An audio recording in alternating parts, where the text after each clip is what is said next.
Le 18e sommet des chefs d'État et de gouvernement de l'Union africaine a pris fin ce lundi à Addis Abeba en Éthiopie.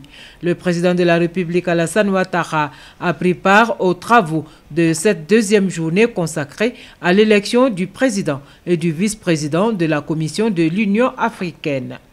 L'élection du président de la Commission de l'Union africaine qui opposait le président sortant, le Gabonais Jean Ping, au ministre sud-africain de l'Intérieur, Nkosazana Dlamini Zuma, a été très disputée avec 4 tours de scrutin. Les chefs d'État présents au sommet n'ont pas réussi à départager les 2 candidats à la présidence de la Commission. Au sortir de cette rencontre de haut niveau, le chef de l'État a indiqué qu'il faut appliquer la démocratie au sein de l'organisation continentale. Le docteur Jean Ping a été en tête. Au plan démocratique, il a été élu à trois reprises. Mais apparemment, dans le texte de l'Union africaine, il y a une disposition qui dit que le candidat unique, après que les autres se soient retirés, doit se présenter pour un 4e scrutin où il devrait avoir les 2 tiers des pays pour qu'il soit proclamé comme président de la Commission. Et M. Ping a eu quasiment les 2 tiers, mais à 1 ou 2 unités près.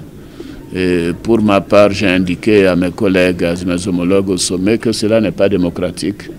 On ne peut pas dire que quelqu'un qui a gagné 4 scrutins de suite ne puisse pas exercer la fonction de président de la Commission. Et donc ces discussions sont en cours. Nous souhaitons que la démocratie soit réelle et que les institutions ne soient pas orchestrées par certains pour bloquer le fonctionnement de l'Union africaine. Il faut faire évoluer l'Union africaine. Les pays évoluent dans la démocratie.